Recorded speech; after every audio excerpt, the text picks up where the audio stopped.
episode 20 news as we do every 2 weeks, and we are going to have things to say, I'm sure. I think I've actually been quite nice to Tory Boy this week, because there's actually quite a few articles that are critical of reform, and I don't ever want anyone to say that I never give reform a fair hearing, so there you go. Anyway, as you can tell from the panel, we have the regular returner, Cero. Hello, Cero. Hello. We also have Jeg, who kindly late notice decided to join. Hello, Jeg. I'm still playing Silk Song, but I need to. Once I die, then I'll stop. Well, there you go. Have you completed it It's before, or are you just at the fight? No, this is the true ending, final boss. Right, there you go. Right, well, there you It's go. literally the ending. Wow, imagine doing that while you're on stream. That's crazy. Unless you're actually streaming it like I did. Anyway, we also have Tory Boy. Hello, Tory Boy. How are you doing? Hello, I'm very excited for not being made fun of for 2 hours. Wait, oh no, we're making fun of you. It's just there are opportunities for you to make fun of reform, because I felt bad for you. Wonderful. And I am only ever going to refer to Katie Lamb as Katie Lane from now on, and I have you to thank for that. I'm so glad if you want to make fun of reform, I just go back to the was it the Stars in Your Eyes, Britain's Got Talent debacle. There's nothing wrong with that. I'm not having that. Wasn't that Andrea Ledson? Jenkins. Andrea Jenkins, yeah. Ledson's like 100. Oh no, shots fired. So, anyway, obviously we start off with international news, but also we've got the meme. So, I mean, people probably don't know this, but I used to play a lot of Payday 2 back in the day. So it's the news of the Louvre, or the Louvre, as the French say it. But yeah, it got robbed. It got robbed. They lost some jewellery. I have not looked into it, but I've seen a lot of memes about it, especially on TikTok. This is the annoying thing about the modern world. I find out a lot of international news exclusively through memes. It's a bit like when Trump's doing something. How do you know? Because he's posting a whole load of AI trash. Some brown rose, yeah. Yeah, dunking on care. But does anyone actually know anything about the Louvre or the Louvre? Well, I know what the building is. Yes. That's about it. I didn't know what had happened. I didn't even know. What was stolen. I didn't even know this. It's Oh, wow. news to me. Well, I just wanted a Payday meme then, so there we go. Right, Sarah, was there any international news that was noteworthy? I mean, there was Cinder came back. Well, no, Nothing outside of TwitchCon, I would say. Well, no. Yeah, actually the TwitchCon thing was actually pretty major. Hassan had a complete meltdown. I only mention that as international news because he does have quite a wide audience. That was actually, it's kind of one of those things where it was like surprising but not unexpected. Well, I mean, it's quite surprising that, given that Hassan Piker's said a lot of terrible things, it's him bullying his dog that got him done. Yeah, I mean, two things can be true at once, right? One is that he has some terrible opinions, and the other is he's also massively audience captured. But he's also reaping the benefits of the audience that he's built. He's not audience captured because he was this bad before he had his audience when he was on the Young Turks. I don't remember him back then, so I just assumed okay. Yeah, no, he's always been this bad. Yeah, as far as the dog thing is concerned, yeah, like I this could be a conversation for another time. But yeah, for example, I kind of avoided the whole shock collar thing, but I do know a lot of people who are like very. There are certain circles which are quite elite dog trainers who do use them quite a lot. You know, It's because it's using it to sit in a spot. It's not like the problem. I mean, I don't think I don't. The problem is that the Hassan Defense Squad is still out in force, and I don't think that anything is actually going to really change. It's just people. Know it's one of the. Yeah. Well, there's an extra list of things because it's not like the Democrats aren't refusing, or they're refusing to cancel the guy that said that it'd be better off if that his opponent's children were killed. So he's still running. Like the Hassan is like not even that high up on the list of awful things that the Democrats have done. So like that side is just not going to condemn him for anything. I think that if he had just come out at the beginning and just said, I'm trying to train my dog, and I'm still getting used to how these things are supposed to work. it would have like you had a few. No, I don't. You'd have a couple of people that it would probably blow over. But the fact is, he's constantly lying about it, and I think he had like 50 like different versions of the story. Yeah, but it doesn't. And I Make think any that's difference. what It doesn't sunk matter. him. I mean, yeah, Does it But he not? hasn't sunk. He's still afloat. yeah. I'm kind of like everyone thinks everyone has thought everyone who thought Sam was a bit of a bell end beforehand still thinks he is now, and those who defended him before still do now largely. There's some people who've moved over, but it's very funny seeing the meltdown, but he'll probably survive it because at the end of the day, Twitch support him because Twitch is absolutely full of communists who probably hate dogs too. Yeah, probably. I mean, the part of the I don't want to dwell on it because, frankly, it's not very important news. The only way that Hassan is going down is if Twitch itself gets shut down. That's the only way it's going to happen. That's a fair point. Which other international. Sorry. Just to finish that off, the way you do that, you don't do it through Twitch. You have to attack Amazon because Amazon is the parent company of it. So you have to get Jeff Bezos for it. I don't think that's going to happen anytime soon, though. Anyway, actually, there was a part where I think was it Elon or something was pinging Bezos on Twitter and was like, he probably "Did knows. you hear about He this just stuff doesn't happening?" care. It's just so far down his list of priorities. It doesn't care. Yeah, I mean, Twitch is a loss leader, right? Just really quickly before I forget, international news that probably is actually consequential. It just came to mind. One is that people were getting in a hubbub about Trump essentially drone striking, was it drug boats? Oh, yeah. And the other one was that the Israel-Palestine, well, specifically the Gaza part of it, seems to not be respecting the ceasefire. Well, that's what Israel claim, and Israel shoot claims, Palestinians. Basically, it's the standard what happens every time there's a ceasefire. It lasts about 2 minutes. So Trump's probably going to get mad. Oh, Tony Blair's just been rejected as king of Gaza as well, so that was funny to see. Oh, that's hilarious. Yeah, and then, Tony Blair's actually master of everything. No, he's just got his fingers in a lot of pies, but nobody actually likes him or wants him in power anywhere. And then he's still trying to get a ceasefire with Russia, but Russia keep breaking that as well because, as we know from Supermoon in the Discord, you can't trust a Russian. Right. I'd feel harsh, but nah, it's funny. Annoyingly, I'm not seeing any news for it yet, but we'll get into this because I'm seeing... Oh, let me get rid of that. So, grooming gang inquiry, third victim quits as potential chair pulls out. The only thing I was going to say is I just saw on Twitter that it looks like basically Jess Phillips had a bit of a meltdown at the dispatch box. Oh, no. I think at one point called these women liars, these survivors who are not happy with how the rape gang inquiry or grooming gang inquiry is going. The rape gang is Rupert Lowe's one. Sorry, rape gang inquiry. Rupert Lowe is not part of a rape gang. And it's like breaking news. Yeah, I mean, you heard it here first. Folks. Yeah, I mean, this is what we all kind of expected anyway. Labour are not taking this inquiry seriously. Least charitable way of interpreting it is because they've got things to hide. Most charitable is they're all useless, and annoyingly, both could easily be true. So it's hard to say. Both could be. Well, yeah. It's not mutually exclusive. I'm just thinking it's like the Keir Starmer version of "Look outside. Do you see any grooming gangs?" Exactly.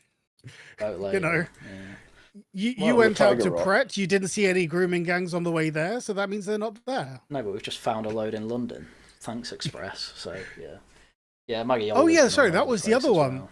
Oh yeah. Oh yeah, no, sorry, it's not actually international news. It's national news, but you'll probably actually mention it. But the whole Sadiq Khan thing. Yeah, I mean, no, I don't have a story on it because I forgot about it, to be honest, because there's been so much news this week. But yeah, I mean, Dead End Satellite's right. The grooming gangs are just a political football now. I think everyone here has seen my Rupert Lowe video. That's not gone particularly They always well, have been. Yeah, they have. And it's a damn shame. And I mean, I don't know what the best hope is. I can keep saying vote reform, but then you have to hope that, well, the civil service will have things to hide, won't they? So how do you deal with that? Because I can't imagine, because nobody in reform I can imagine would want to hide it, because what danger would they be in?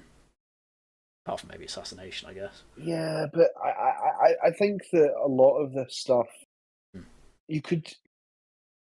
if this inquiry is still going on by the time of the next election, you could imagine if Reform formed the government, they could try and, just. But in the end, all inquiries end the same way, which is nothing happening. Well, I mean that's the other thing. We already know quite a lot of the crimes. A lot of them need to be dealt with, which a few of them are, to be fair. But I mean, I could go on about Rupert loads, but I won't really bother mentioning it because there's more important things going on. But we'll read this anyway. A third victim of sexual abuse is withdrawn from Britain's grooming gang inquiry amid claims that the process was descending into chaos. The survivor, who had not publicly identified herself, followed Fiona Goddard and Ellie Ann Reynolds in resigning from the victims' liaison panel advising the Home Office. One of two candidates shortlisted to run the inquiry has also pulled out. The withdrawal of Annie Hudson, a social worker, leaves only Jim Gamble, a former head of Child Exploitation at Online Protection Centre, or CEOP, in the running. Jess Phillips, who I believe has been taken off the front bench on this, the Home Office Minister, has said on Monday in a letter to the Home Affairs Select Committee that ministers would press on with the appointment process despite the concerns of abuse victims Fiona Goddard and Ellie Reynolds. One thing I've got to say about Labour is when it comes to their front benches, like, what talent do they actually have to replace Jess Phillips with? Are they going to have to start? Because there's 400 of them, but a few old guard never got their C's, did they? So it's a case of, are they going to take their chances with a, Yeah. It's kind of like, has anyone played like a tactics game, like Yes. well, just any tactics game, Disgaea, XCOM, that kind of thing? Yeah. Yeah, Man, it kind of feels like XCOM so much. XCOM's brilliant. Anyway, XCOM is like drug to me. It is. You know what, Harry? I might even try and get you on one of your streams with that one, because that will be. Can you choose one and give me a super chat, please? You've got like 5 choices, and I need to know what I'm playing next because I've got less than a month. There are a lot of good games, and okay, fine. You used to be able to get XCOM on Steam for like 99p. Oh, I got it off. You should be able to. Yeah, it's fun. Like, just was Enemy Within is excellent expansion, but anyway, it kind of feels like you've lost your main party, and now you've kind of got all of your like fresh recruits that you now no longer. They don't have any gear, they don't have any experience, and you're just like, right, throw them in, because otherwise the council will get mad at me.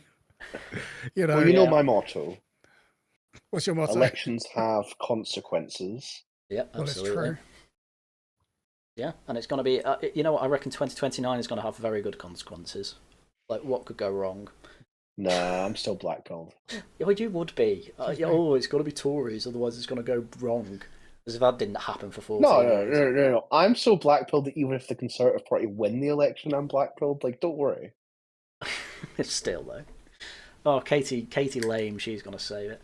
Anyway. I'm doing a video on her. Stop saying Katie Lame. Oh, mate, I'm doing a video tomorrow on her interview with Robert Peston because I thought she was horrendous on that. Like, you cannot. I couldn't watch it. I actually turn it off. You cannot be on a panel like that and make Zach Polanski look good. Like, that's kind of a very low bar. She didn't manage to get over it. So. The third victim told GB News she feared there was a lack of genuine understanding of the grooming gang scandal, describing a sense of control and stage management. She said, "Sadly, I no longer believe that this panel is delivering the truth, transparency and accountability that survivors deserve." Goddard had said the process so far involved secretive conduct and instances of condescending and controlling language towards survivors. I fear the lack of trust in services from years of failings will have a negative impact in survivor engagement with this inquiry.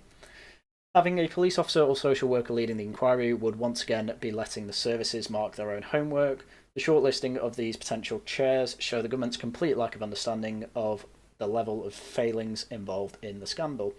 I think some people were saying, get like a foreign judge from like Canada or Singapore to overlook this. Could they actually do that?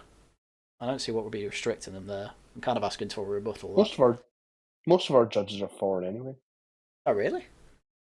Well, I said barrister, didn't I? Would it be a judge? I can't remember. I don't know, but I didn't. No, it doesn't have to be a judge. But like, but it's a joke. But my point, my point is that you could just get somebody to come and chair the thing, couldn't you? I mean, Well, fair enough. Well, why not do that? I guess because it will be actual scrutiny in that case. Do you reckon I'm far off to worry about? Well, that's what it says here. That it's. I mean, look, all of these things are always stage managed, and I think that. Even by the Tories. Oh yeah, everything. Everything's everything. You know, you don't get nothing happens without dozens of people planning it months in advance. But an inquiry is meant to be a little bit more free flowing, and given they can't even appoint a lead person on it, like it's people, just a bit depressing. Well, I mean, people are leaving before it's even started, from the looks of it. So, yeah, not ideal. So Goddard wrote in her resignation letter, the secretive conduct and conditions imposed on survivors has led to toxic, fearful environment. Hudson's withdrawal is understood to be in response to media coverage following the survivors' comments. Bobby J, the Shadow Justice Secretary, told BBC Breakfast that the victims' resignations cast a real shadow over the government's efforts to set up the inquiry. Thanks, Bobby J, you're losing your seat. No. Not being funny. Excuse me, not being funny.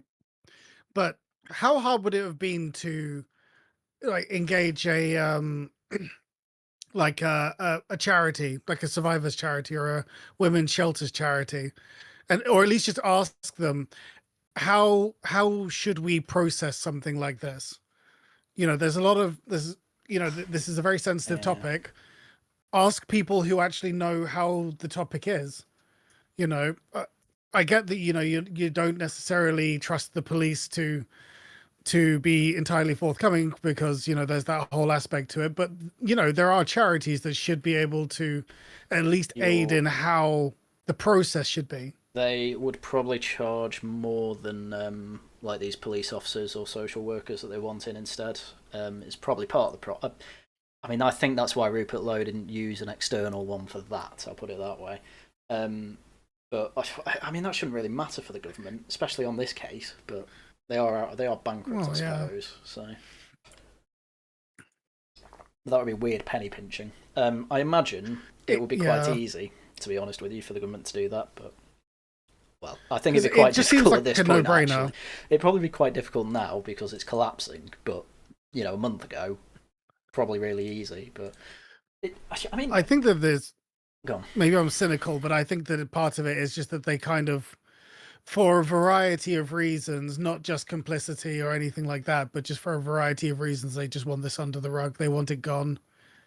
It's which is so stupid because you're never having that again. You got Max Tempers on it. You got Adam Wren on it. Like these are men that you cannot shut up, especially Max Tempers because he's an anon. Well, he's not really because he was interviewed by the the Times, sorry. But we're close there enough. Yeah, well, to be honest, I reckon the journalist would probably actually keep his anonymity. To be fair, but anyway, go on, Tory Boy. But it probably is just as simple as they put Jess Phillips in charge of this, and what did you expect? This has actually gone quite as well as expected. To be fair, well done, Jess. You last a few months, but it's just comical. You have to laugh at this, otherwise you'd cry because this has been literal decades of disappointment. Thomas Harris. I will say, when I saw the news, I did immediately assume that it was the Richard Lowe one. Yeah, I thought the same thing. I made a tweet that I didn't actually say the Rupert Lowe one, but I was inferring that. But luckily, because I didn't infer it, I could have just left it up. But I was like, oh, look, someone else has left Rupert Lowe's. It's like, oh, no, this is the actual one. Oh, wow. It's not that easy to do an inquiry, I guess. But, I mean, Rupert Lowe's one, basically, survivors that have been disappointed are just being blocked by pretty much everyone who's on the Rupert Lowe panel because they're basically trying to bury that. So, yeah. To this day, I still am kind of not necessarily still reeling, but it's like the echo. It's like the echo of reeling from that video that you did when you were just talking about just the sheer incompetence from it. It's kind of like when you think you think you've seen it all. I was on 4chan when I was a kid. I thought I'd seen it all. And somehow you realize, oh wait, no, I hadn't seen all of it. Also, it gets worse. The thing is that what's happening with Rupert Lowe's and the main one is pretty much the same things happening in that it's sort of collapsing, but still trying to chug along with what they've got. Yeah, one is backed by millions of pounds by the government, and the other has about 600,000 that they've like that's just stalled. They've not had any money for that for like a year, and I mean ultimately you can only do so much with that. And they're supposed to be doing hearings next year in 2026, but what are they going to look like? They were supposed to be streaming them. Don't know if that's happening. What are you actually expecting to get out of that? If I do my best case sort of take of it, this kind of I don't know if anyone remembers, maybe Jag might, but I don't know if anyone else remembers DashCon. Now this is going to be a throwback for internet folk. I've seen the internet story. Was that the one with the that was the pee in the ball actually pit. Yeah. The ball pit one, yeah. Yeah, that was the ball pit one. Yes. Rainforest was the diapers. I remember that. Yeah, the Rainforest was the diaper one. Yeah. YMS was like that. But oh no. But not to make light of obviously this terrible, like, the terrible subject, but the reason I mention it is that Tumblr. But sorry, go on. Sorry. Well, the thing is, one thing that the people found and another thing is that you remember how we always go on about the magical words. Yeah, like mass deportation. So this is a prime example of how there's a difference between saying you'll do something and actually pulling through with it. Yeah. Because you can say that you want to pull a con, and then, or as in a convention, and you can say, oh, I have the best of intentions. I've raised money or capital up front. I've got staff. I've got, everything. And then you realize, oh, wait, there's a lot more to running a convention, just pure in the nitty gritty and the actual logistics of the thing. Where are people going to sleep? Do people have access to like toilets and medical care and all this other? There's like all of these aspects to running a convention that is more than just the I would like to run a convention. Yeah. And I think that what my best take is that people didn't realize just how much goes into, as you say, like something of this scale. And so they probably did start, and then they realized, oh, wait, I don't actually know how to manage this amount of people.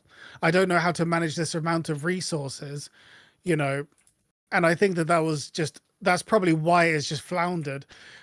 On the government side, there's no excuse. I think that, to be fair, I guess the closest you can say is that on the government side, they probably are just weighed down by bureaucracy. The amount of middlemen that need to give a stamp in order to actually allow, XYZ process to go through.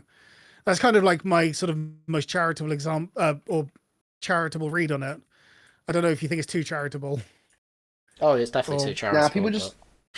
People just don't realize how expensive things are. People just don't understand. That's also true. Actually doing things is actually very expensive. And then if you have no experience in event organizing, you always want to try and undercut the price in order to get more people there. But what you need to realize is that you need to just be realistic with the actual number of people you're going to get. It's so common to be like, oh, you ask, say you want to start a business and you ask someone, oh, how much money did it take you to get up, up to scratch? And then they'll say, oh, we had about $1 million in seed funding to get up and running. And then you'll say, oh, I'll try and do it for like $1,000, or I'll try and do it for like 100K or something. And then you suddenly realize, oh, there was a reason that they needed that amount of money. It's just, that, and this is why I'm taking a sort of chart. Yeah, exactly. And the branded stationery, very important. So anyway, I'm tired of. But anyway, we can move on. That depressing topic. Next up, we'll have an even more depressing topic. Shabana Mahmood. Britain has lost control of its borders. Thanks, Shabana. You don't say so. That was your job. Yeah, your job's to control the borders. To be fair, she's only been in the job for about 2 weeks. But Tory, can you help me understand why did basically everyone in the mainstream and even some people on the centre right say Shabana Mahmood's like going to be the person that actually sorts the borders? I don't see why that would be, because she signed that letter. She has a reputation. And I don't understand where that reputation came from. Right, okay. But basically, she's like a hardline Blairite. Is she? Or she's on the right of the Labour Party. Of course, the right of the Labour Party is basically another brand of communism. Well, yeah. Well, it's just Fabianism, yeah. I mean, we saw that with the No, Blair. Fabians are the centrists. The Oh, right really? of the right of the Blairites. The Fabians are slightly more left wing than I would say the Blairites are. Fair But enough. but most of the Blairites are also Fabians, so it gets Yeah. confusing. Well, anyway. Mahmood will warn on Wednesday that the UK's failure to control its borders is eroding trust, not just in politicians, but the state itself. You don't say. I mean, my God, going through that Jimmy the Giant video was absolutely horrendous. He basically conceded every right-wing argument and then said at the end, but actually this is just divide and conquer by Nigel Farage because he wants to be rich and powerful. And I just had to make the point. If he wanted... he could just go to America and be on... Sorry? Yeah. There you go. I was just going to say that he would be able to go onto Trump's campaign in America, do that for a few years, make absolute bank, then write a book, and that's what he would have to do. That was literally his plan. Oh, anyway. yeah. Anyway, go on, Tory. No, I just hate articles like this because, this is an article that has been written from a press release. Yeah. Shabana Mahmood will give a speech on Wednesday. Here is the press release for it. Copy and paste it, put it online. It's just fake news. Well, I mean, Reform's press releases are pretty similar to what they actually announce. Because I remember I did one on but Reform at least wait until they have these massive live streams. They go, oh, we'll have an actual live speech. This is Shabana Mahmood going to some factory somewhere and telling 10 people who are not listening to her that she has a massive policy announcement, but she doesn't actually have to do that part. I don't understand. They have to give the speech so that it can be reported in the newspapers. But it's now gotten to the point where the speech is reported the day before. So what's even the point of giving the speech? I blame the Tories for popularising this method of press No. releasing. I think you'll find it was Tony Blair in No, 1997. it was Thatcher, mate. It was Thatcher.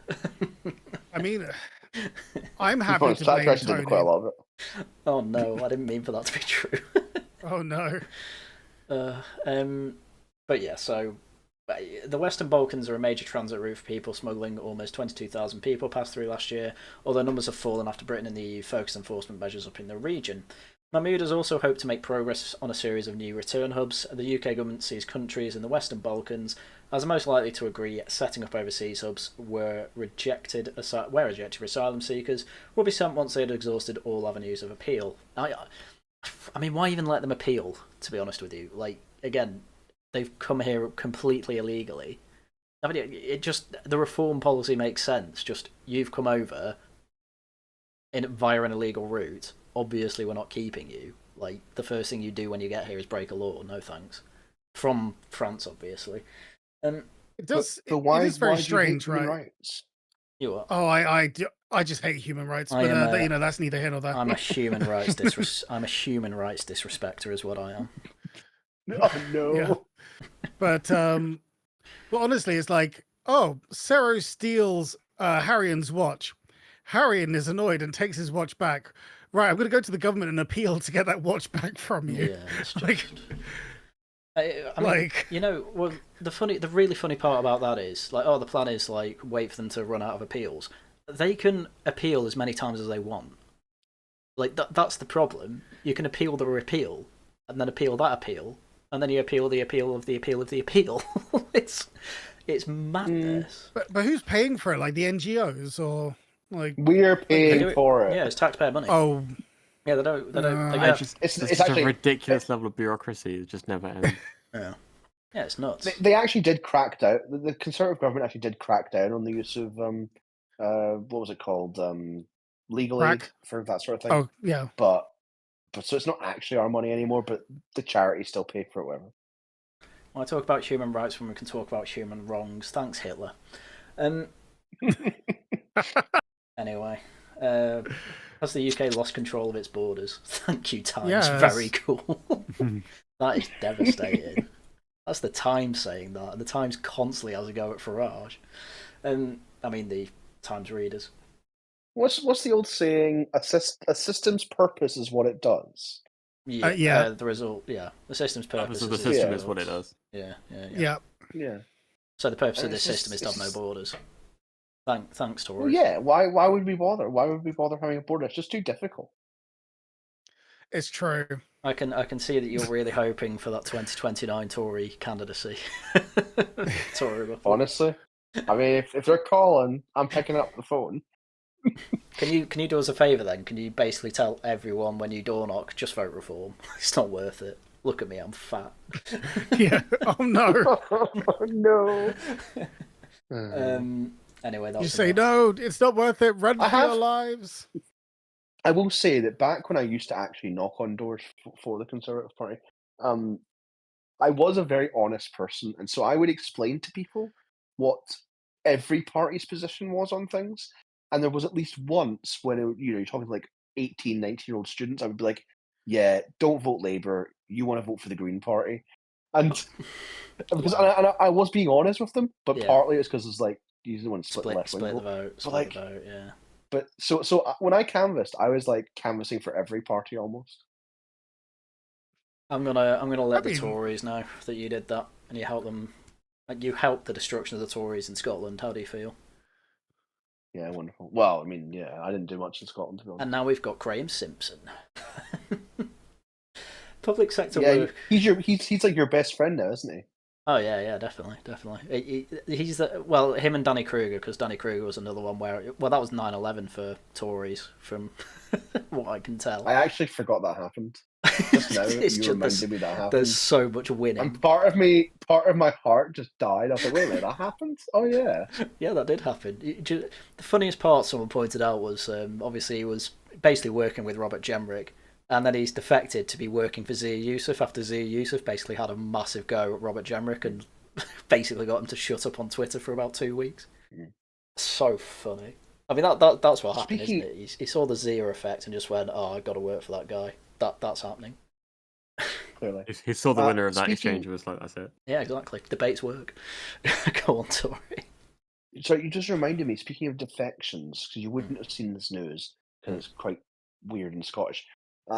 You might remember, about 3 or 4 months ago, there was a Scottish Conservative MSP, member of the Scottish Parliament, who defected to the Lib Dems. Vaguely. But he's actually now been placed second on the list for the Lib Dems, where he lives, and so he's probably not going to get re-elected. Oof. Damn.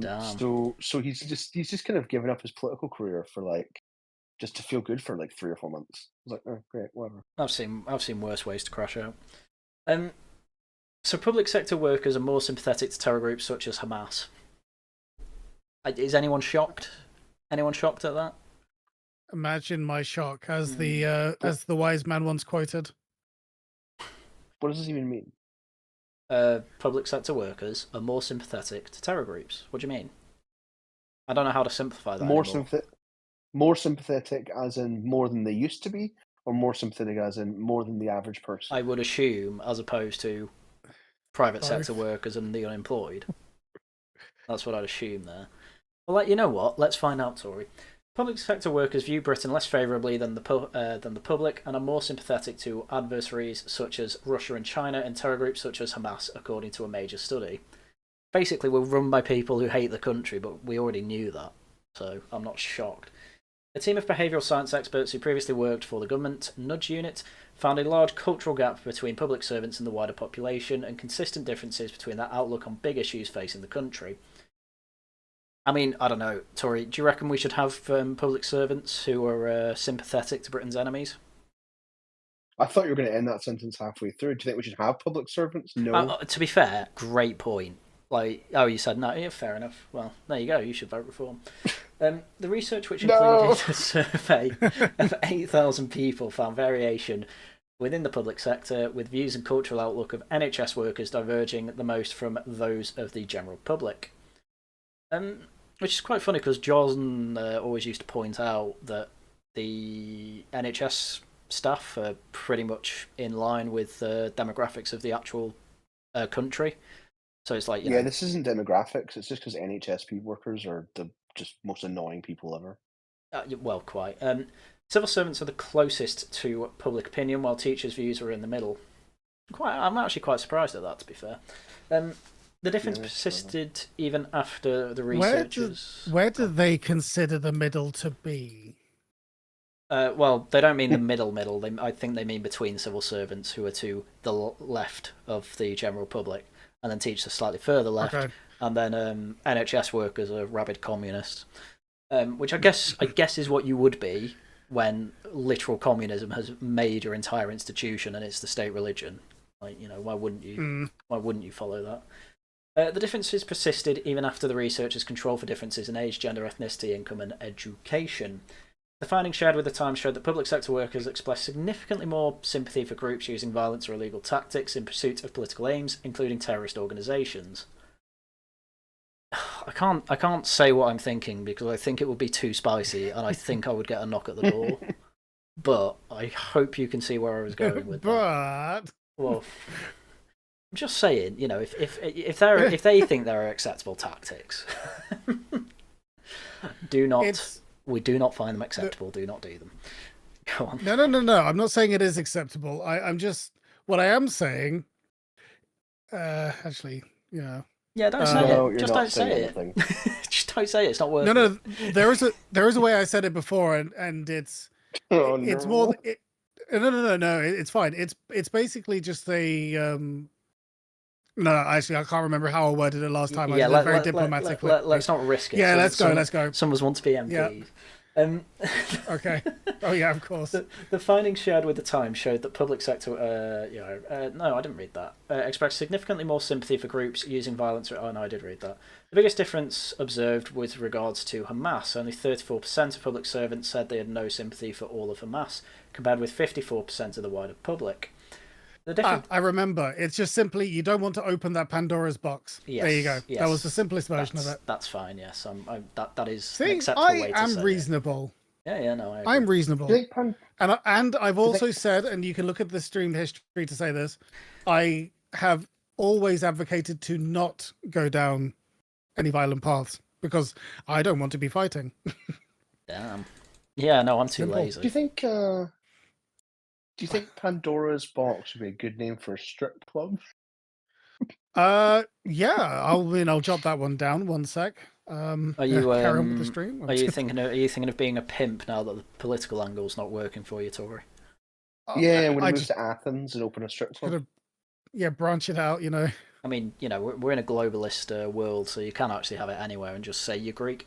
I mean, you're fat, so you're halfway there. Disavow. Look, Harrion, you're not going to be the one laughing when the sports and fitness channel we transform Tory Boy. We're going to get him absolutely jacked. Damn. And then we'll see who's laughing. The differences were starkest among NHS workers, where 30% expressed the highest degree of sympathy for Hamas, compared with just 14% of the wider public. 14% is still way too much for the wider public, by the way. Similar results were found when respondents were asked about the provisional IRA. Damn. The IRA bombed... Oh, that's why they like them, because they tried to bomb Margaret Thatcher. Yeah. So wait, you're saying that the people who bombed Brighton are the based ones? Okay. Or wait, did that one go off? No. Yes, Brighton went off and they also bombed Manchester. They did bomb Manchester. Yeah, and Warrington. Which was the one that was sort of quite famous for not going off. Okay, they were going to bomb a bin and then they missed it or something. I can't quite remember. Oh, I can't remember. Apparently, it was the one. It was the one that would have taken out Margaret Thatcher if like things had gone differently. I might be misremembering, but I think that was still the Brighton bomb. But the Brighton bomb did go off. One. Yeah, that did go off. Okay. Because people got killed in that, and Northern Tennant's wife was crippled. Jeez. Yeah. Oh no, it was a nasty one, but people still like the IRA because we are full of fifth columnists, basically. Right. The Irish. Hey. Oh no, I'm Scottish. I'm okay. Hey. I'm only 20% traitor. Oh, this was a big one. Well, this was the front page. I don't know why I didn't put it closer to the front. Targets of China spies urge PM not to show weakness. I can't remember if we do that. No, he has no idea. This article is the subject of a legal complaint from Christopher Cash. Oh right, that's one of the people who was. Yeah, he was on trial and found innocent because the case collapsed because the government dragged their feet. I don't know if you've Tory boy. Did you see the article from Nigel Forrester on Pimlico where he basically said there's no point even going after these two? I didn't This really upset get. me No. greatly. Well, I didn't really get his reasoning beyond. Yeah, they probably didn't do anything wrong, but in my mind, it's like, yeah, but still have the trial go ahead as you would normally. Like, if you collapse the case, it doesn't look good for them, does it? You know, people are all going to make assumptions, but anyway. He might have made good points because, frankly, the information they actually got, I believe, they call it sensitive, but they call all information sensitive because they can't say whether it's secret, top secret, or whatever. But apparently, it was something to do with ministers going over to Taiwan, and obviously the Chinese weren't supposed to know that, but they told the Chinese agent anyway. I think there's another article where he's like he was found with a cash in a suitcase when he came back from China, which there is actually the reason for that could be that you can't transfer money from Chinese bank accounts to international ones. That might be the reason for that. But then why the hell was he in China? But we'll get into that. So wait, sorry, is this the Chinese article or the Chinese news story about why everyone thinks that Keir Starmer's going to resign because of this? I mean, I don't really get. Well, yeah, because No, I need to say I've not actually been paying attention to the news. I don't understand it. Nearly nobody seems to understand it, but all the journalists were like, "Oh, this is a big deal" for about 2 days, and then it just went away. well, I think the reason that Starmer isn't too worried about it is because realistically, this is his area of expertise. You know, it's specifically to do with the CPS, and it's a law. Well, that and it's entirely within the remit of law, which he's kind of the most qualified man to comment on ever. Not ever, but certainly in Parliament. So, this was the funny thing mentioned on the Times. Just there's all these good questions coming from Kemi Badenoch, which he seems to do once a month, and then Starmer's just replying without a sweat on his brow. Like he doesn't even seem worried about this, and I mean, that could be for one of two reasons. One, this isn't actually that big of a deal, which it very well might not be, or it's because basically there's such a big Chinese spy network within government that it can just get away with it. But realistically, I think it's because it was such low level data. Because every country's spying on each other, like they're all doing it. It might even have been done to in a hostage exchange that we don't even know about. Who knows? But it all looks very strange. And also, let's be real, the Tories will probably be exactly the same as Starmer. No, don't say that. You can't get away with just saying that. I can. I mean, I can. I can. I'll let you say that when it's true and you have evidence of it. But when you just go, oh well, the Uniparty, I'm like, no, stop it. Yeah, well, the Times said so, and Danny Finkelstein even agreed. So, what do you say to that? I thought you don't even like Finkelstein. I don't like Finkelstein, but I still listen to him. Why? Because he's on Times Radio, and I listen to all of Times Radio politics. Oh, of course you do. Yeah. Oh. It's far more interesting. You have literally become like a boomer at heart. You know that. I've been a boomer at heart since I was 16. Like that's not an insult. Wow. I listen to all my dad's music. Anyway, yeah, okay. The Tories probably wouldn't have let it collapse. I'll put it that way. But they probably would have been quite defensive because at the end of the day, you don't want to annoy China as the government because it's literally the only way to get major investment into the country. Which in and of itself is actually bad, by the way, but GDP line go up. That's all where's that money coming from anyway? China. It's coming from Chinese millionaires that are run by the CCP. They own all war. Why are these Chinese people so rich? How did they get so rich? Because they just steal cheap labor. Cheap labor. Oh yeah, slave labor. They don't have IP laws, so they just steal. They just steal technology from us and then manufacture it at a cheaper rate. Wow. Yeah. Yeah, China. They also don't have and they don't have any environmental. Oh, you beat me to it. Environmental policies. It's kind of crazy that China's winning at capitalism. Communist China is the most successful capitalist country in the world. No, it isn't. All communism with Chinese aspects meant was capitalism. That's all it meant. That's what I'm saying. It's fully state controlled. Yeah, it's just fascism. Well, that too. Well, they have the special economic zones, which are basically free market cities, Oh but no! the rest of the place They've is basically ruined fascism for me. Oh no. Yeah, I already hated fascism, but now the Chinese are doing it. Ugh, disgusting. So, Tory MPs who were the alleged targets of spying have demanded that the Prime Minister designate China a top-tier threat, rejecting Beijing's mega embassy and impose sanctions on the Communist Party officials involved. To be honest with you, that's all reasonable. You know the mega embassy, by the way? I've probably mentioned this before. Not personally. Well, no, it's not built yet. But they want it. They want it between they want it between the Tower of London and the financial like a big financial district in London. And it's going directly over a load of cables that go between, like, Secret Service buildings, financial sector, whatever. And there's a room in the basement that is colloquially known as the dungeon because nobody knows what it's for. And so they just like, oh, it must be for torture then. Obviously as a joke. But what the actual worry is that the Chinese are making that room so they can basically dig down a bit, have access to the cables, and then siphon the data off. That seems to be what people are, what the planning issue is. Everyone kind of knows this, and still, Starmer made assurances that they would still do it. And then when obviously it was pushed back, China said, you made assurances, what the hell, like, do it or else. That's probably more what Starmer should be done for than this spy thing, from what I understand. But they pinky promises. To be fair, but then also, and again, I'm not someone that generally wants to dunk on Tory for this, but the thing that I found inexcusable was a lot of the Huawei stuff with our telecom stuff. The telecom, intercom, I can never remember which one is which. But a lot of our network infrastructure under Boris, I think they moved that over to like Huawei stuff. They reversed that decision. Did they reverse it? I thought that they actually went through with it. Or did I misremember? But I think it was under Sunak they all reversed it. Okay. So I can still be angry at Boris. Oh yeah, Boris didn't even know what was going on half the time. Oh, okay. Cool. Well, there you go. I stand corrected. I am happy to admit I was wrong on that one. No. Tory's just lied and is trying to protect the Tory party. No, I'm joking. Well, yeah, of course. Probably all right. So, all right.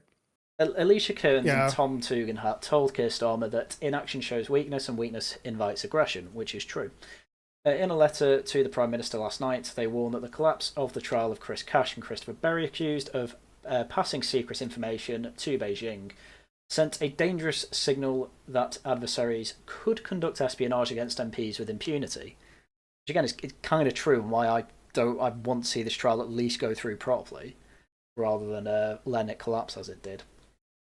Which is another thing that someone's pointed out as well. Like, if spies get caught, like, naturally they just get thrown under the bus because, well, you need to not make an international incident out of it, especially when, what's the punishment for breaking the Official Secrets Act or rebuttal?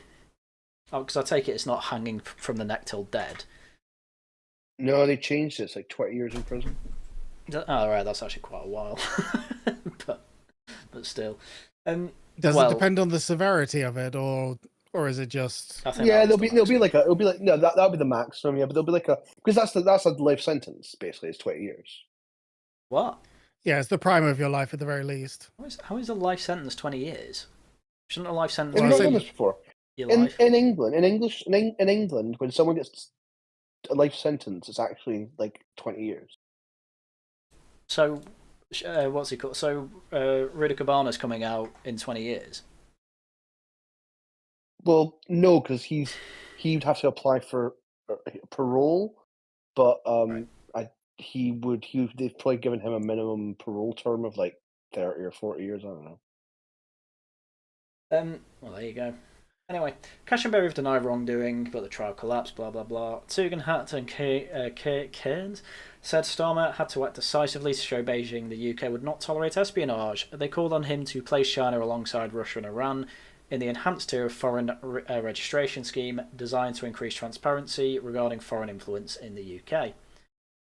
Probably for the best with China, but there we go.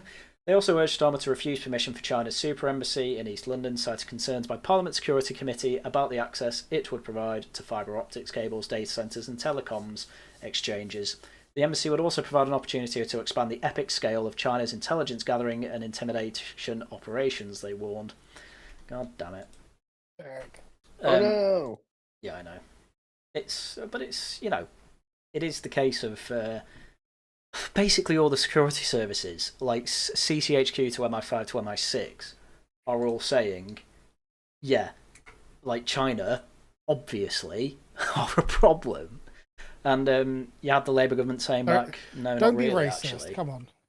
Oh yeah, yeah. It's like there might be a problem, weird but one. also money. Yeah. Also, while also at the same time saying that everyone else is paid off. GDP need go up. Yeah, it's madness. Yeah. Anyway, if you want to know more about this spy trial, watch my video, because to be honest, I can't even remember the details, but I remember going through everything. Yes, he was discovered with £4,000 in cash when he was intercepted at the airport in February 2023, almost 6 weeks before he was formally arrested on suspicion of spying in China. The money is believed to have been given to him by his Chinese intelligence handler, known only as Alex, according to sources familiar with the case. It's unclear whether the cash was retained by police or what currency it was in. Berry was the subject of a port stop under Schedule 3 Counter-Terrorism and Border Security Act 2019, which is used by police when there is suspicion of hostile activity involving a foreign state. Which is probably, by the way, what they got Callum and... was Tommy Robinson stopped by that as well? Was Tommy Robinson stopped by a Terrorism Act? I can't remember. I don't remember if he was. I know Callum was. Possibly? I know Callum was, and then everyone on the right was like, oh, Callum's obviously not, like, aiding an enemy state. And I'm like, well, I don't know, he keeps being really pro-Russian. You know, I can understand the suspicion, frankly. And he's got this weird thing for, like, Celtic nationalism now, even though he knows it's really, really, really leftist coded. Like, he knows that they all want open borders, yet he's really pro it. I don't get it. Well, I do get it, he's very Irish. I just think he's very cringe. He's very weird. He's very weird, yeah. I don't know. I have a soft spot for him. But then I'm also a bit of a weirdo, so I guess I'm probably not the best bellwether for that. He's not even a weirdo. He's just wrong all the time. And he revels in it. He revels in being wrong. Well, it might be the Muskbooks thing. Just make a stupid tweet, get a massive interaction, and then you're all. I do think that's what it is. Like when you are an influencer, you have to be, you know, controversial, or whatever. I don't know. Whereas you're good at that part. True. Where's your money? Yeah, you're good at being an idiot, Tory Rebuttal. Why aren't you making? I do it for free. Yeah, you're an idiot. For the love of the game. It's not. It's the love of the game. Yeah. I do love being a contrarian. It is a bit of a bad thing. But... I've sent some tweets of yours to Gammon Easter Worshipper before that you're just getting rolled on, and Gammon's just like he clearly likes the attention. Like, don't feel bad for him. It's like no, exactly. The one I remember is I think you either replied or quote tweeted Millennial Woes basically telling him the reason you keep losing is because the general public isn't racist, and everyone had a go at you saying, "Oh, I know loads of racists," as if I have to like keep pointing out that 92% of people think you don't have to be white to be British, or even English. Even English. It's kind of like the. There is a bit of a meme that the term racist has essentially lost its meaning, and that, so for example, they've revived it. They've already revived it. The problem is, though, it's like, you know, I often, you know, quote unquote joke about myself being a racist. It's like, I'm an international. My wife's an international. I enjoy learning other languages. It's like how the white supremacists seem to have an awful lot of, what was it, like Mexicans and Indians in the. You know, it's like I don't think that racist necessarily means what they think it does sometimes. No. Well, yeah. Oh, you're just calling me racist as an insult. Did you know that communists made it up? No. That's just not true. Anyway. So yeah, this spy case collapsed, and there seems to be evidence that actually they were literally paid to pass on information and have literal intelligence handlers. You can't even say allegedly. It's the case collapsed, so you can say that these were the details of the case. Isn't that much money? True, but you know it might be just a taste. You know, it might be the Yeah. You know, this is But this is for yeah. this is the front payment for another job. You know, the down payment. Who knows? I don't know. We don't know This guy's because younger than me. I can. You're a boomer. Oh, this was another one. Keir Starmer, we're working to resolve ban on Maccabi Tel Aviv fans from Villa game. The funniest part I find of all this is that there are literally 5 MPs that actually, probably 9 actually if you include the Greens, who actually approve of this decision. Literally everyone else thinks it's deplorable, and yet it's still happening. It's just... I know the police are supposed to be operationally independent, but you're going, do you want to be contrarian and defend this decision by the police, Tory Ball? You love the police and everything they do. Go on, defend it. Do it right now. Oh, Drop and give me 5. it's not it's not unprecedented, right? True. I think people are getting so upset about this, and I'm just like, who cares? Yeah, I keep forgetting that this happened. I get the point. I get the point. I get the point. It exists. Just about. I get that it's a bad look, right? It's a bad look that, you know, a few Israelis going to Birmingham is probably going to cause a riot. But on the other hand, like, football hooliganism is a big deal, and that actually, you know,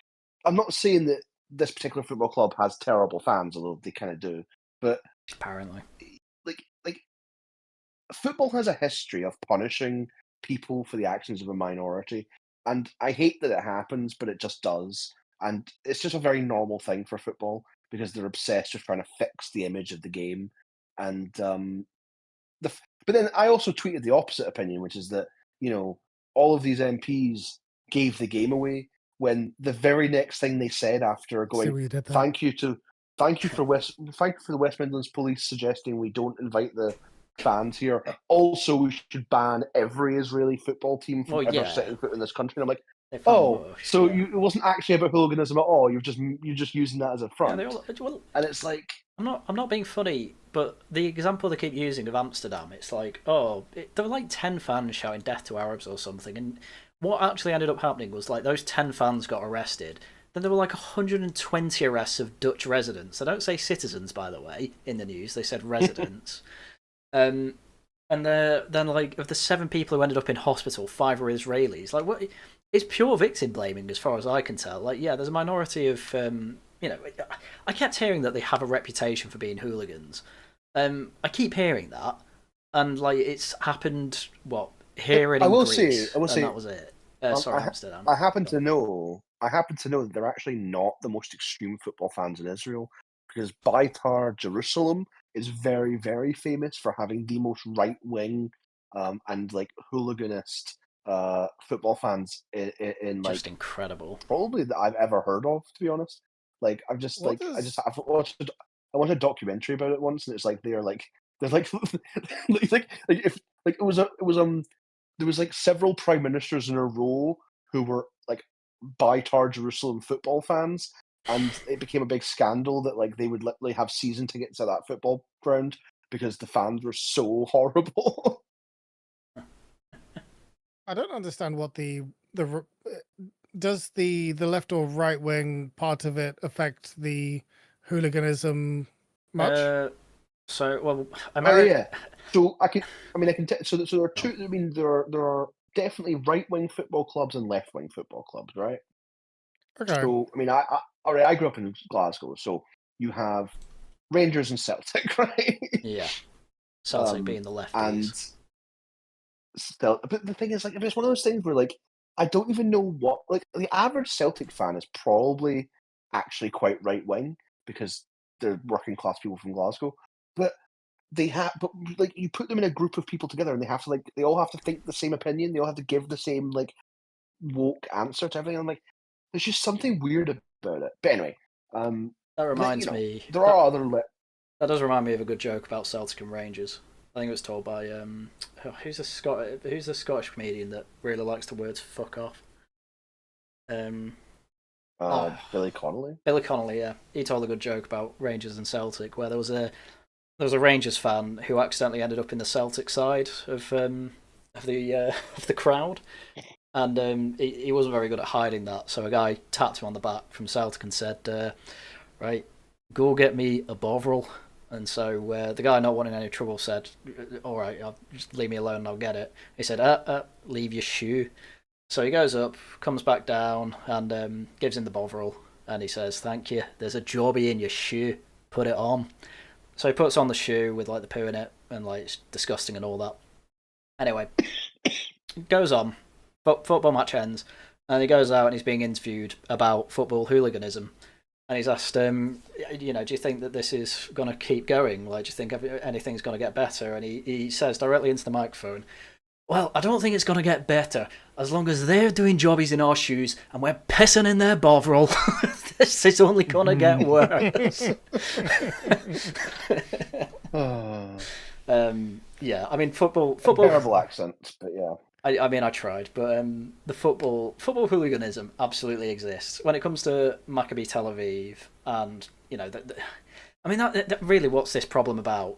Because this comes again with the Robert Jenrick thing when he said Handsworth is basically a slum and he didn't see a white face, and Aston Villa's right next to Handsworth, and is absolutely filled to the brim with Muslims. It's this is what it's about, and the MPs gave it away, as you said. It's just about frustrating Israel. That's all it is. That's why people are annoyed. So they don't want Israel frustrated because they're allies. I would actually say it's not even about Israel at this point. It's just about pandering to their own voters. Yeah. True. Well, kind of. I mean, a lot of voters do seem to care more about Israel than Gaza, but a lot of the protests are very pro-Gaza. I mean, I just don't get it.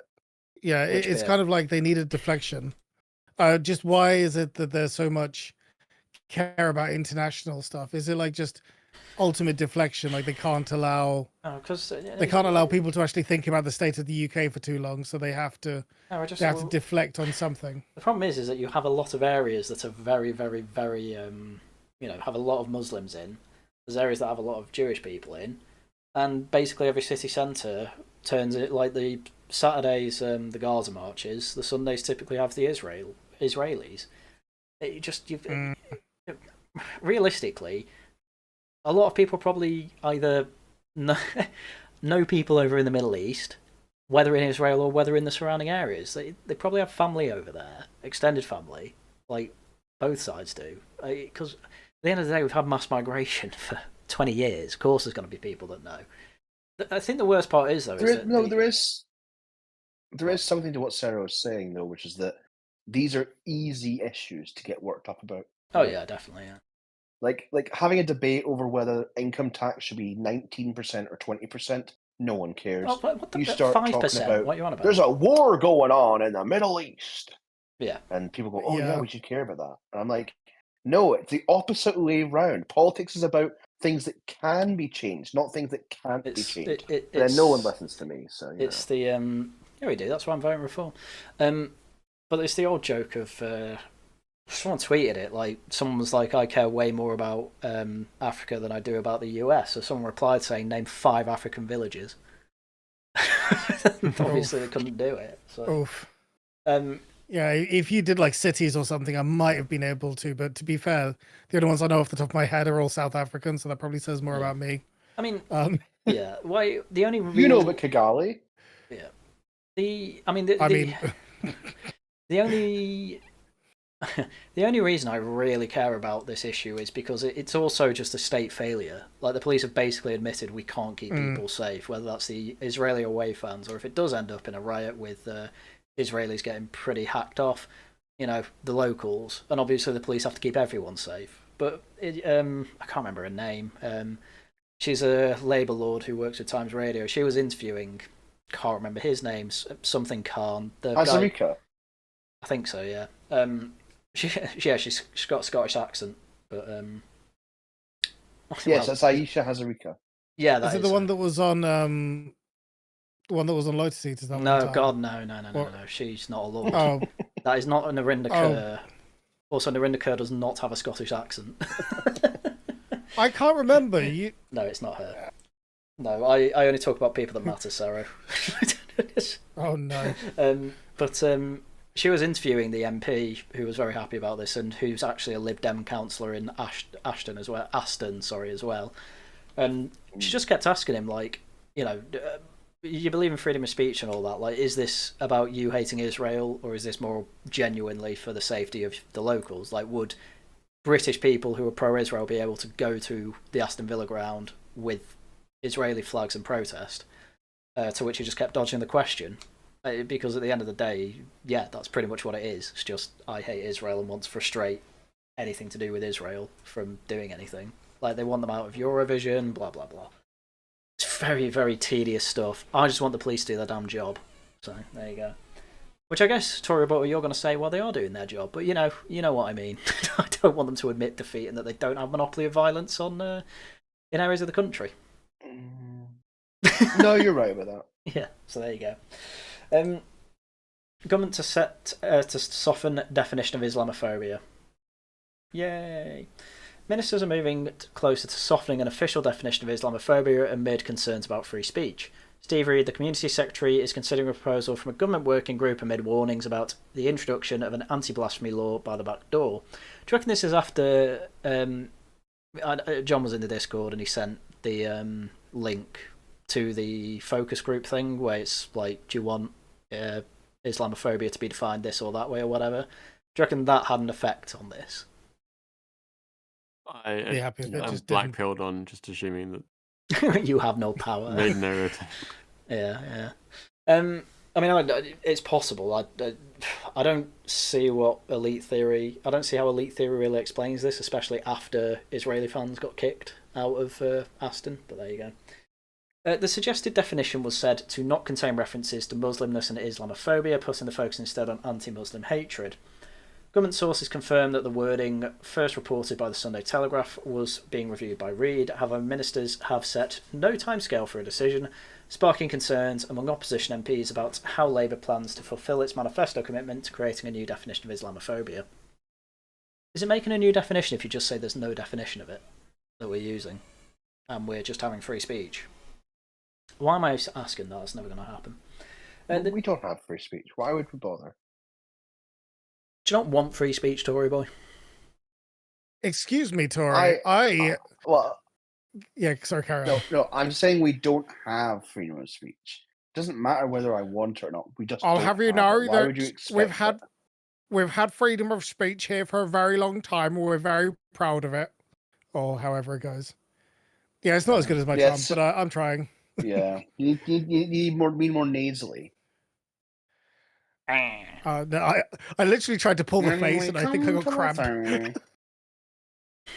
Yeah, it's just incredibly boring. Leader. Yeah. Yeah.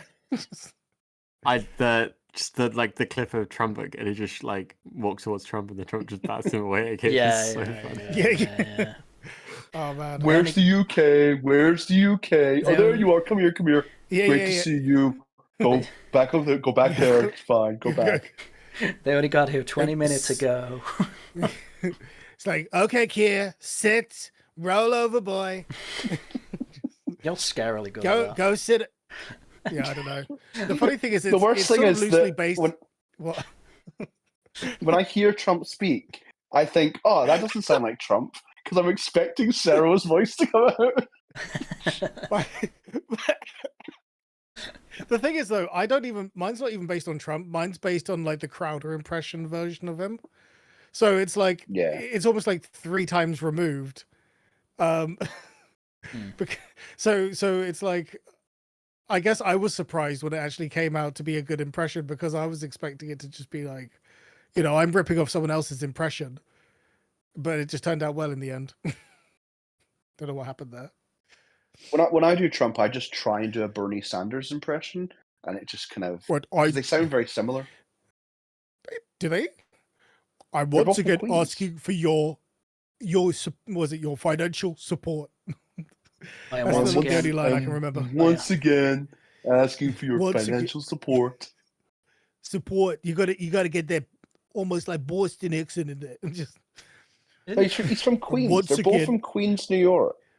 Well, actually, that's a point. Yeah, I never thought about that. That probably explains why they were both born in the 1940s in Queens, and that's why they sound so similar. Have you Damn. seen Bernie Sanders and Trump in the same room together? This is, It's a good question. Come on, 4chan, get on it. Nah, sorry. Jeg's just ruined the joke for you. Thanks, Jeg. You're welcome. You ever seen... Is this story based? Yes.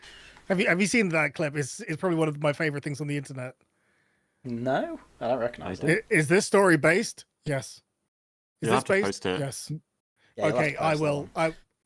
One sec. It's just too funny. So, Rachel Reeves cut £6 billion of red tape in hope of balancing budget. I feel like we hear this every time and then nothing happens.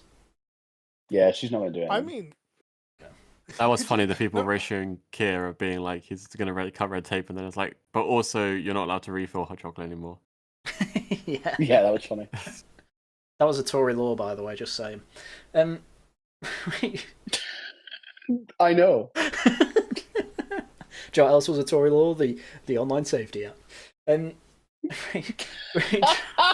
found it.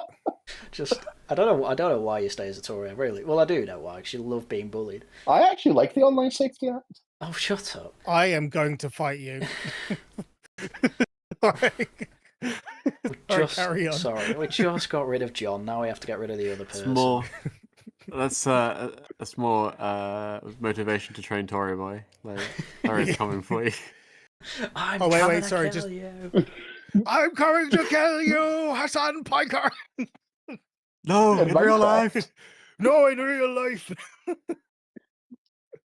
That's another thing Hassan Piker gets very upset at. Oh well. Literally after that, he would just get so like butthurt every time that someone mentioned him in the chat. Then apparently he would start banning people in the chat. It was so funny. Hassan Piker bans people also, in chat. Who knew? Go on. Well, and also especially if they're loyal subscribers. Yeah, if you're a tier 3 or something, Yeah. No, in chat I have been requested. I need to say China. In China. That's where it comes from. China. Anyway, there you go. The spies from China. The spies from China. They had The Great £4,000 in cash. The 4,000 pounds for eating. They had a handler from China. They're building a room. They're building a room in the underground. I hear it's a dungeon. No one knows where it is. No one knows what's in there. The beautiful president won't tell the UK what it's all about. It's very strange. I just don't know what it's about. That's what other people tell me. It's not what I say. It's what other people say. Yeah, we have. Also, I posted it in the chat. There you go. Nice. We have the one thing that the online writer's done that's useful because it exclusively comes from Max Tempers. Rachel Reeves takes aim at Motability scheme to save $1 billion in budget. That was my backup plan. Imagine if there are any Labour MPs that try and block this. Imagine. Oh man. The mobility mafia will be out in force. Yeah, they're that's gonna so do it. funny. The funny thing is, what I want to do is I want to play some 4D chess with this, and then get the environmentalist left and the Motability people, and just put them at odds and be like, just tell one side, oh yeah, the environmental side, or is it the? Think how many less cars will be on the road, and just get them to duke it out, just Thunderdome style. Oh, sorry, I've just seen what you've posted. Yeah, it's Yeah. beyond belief, isn't it? There's a really Beyond good belief, meme, yeah. There's a really good meme I have to find where it's like a promotional poster for it, and it says "based beyond belief." I used to use that all the time. I need to find it. I didn't actually see the original thing. I saw that Razor Fist had it as one of his stream things, and I was just like, is this story based? And I was just like, and every time it came on I just started creasing, and I was like, I need to find where it's from. It's in the Discord if anyone wants to see it. Right.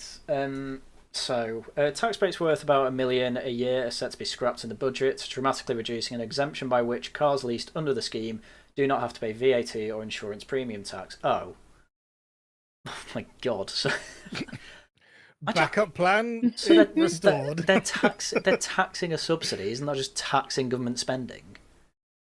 How does that work? Because it's like a singularity. Well, it just... What? Well, you see they work for each other. I'm so confused. What the fuck? Max Tempers would be losing his mind at this. What the?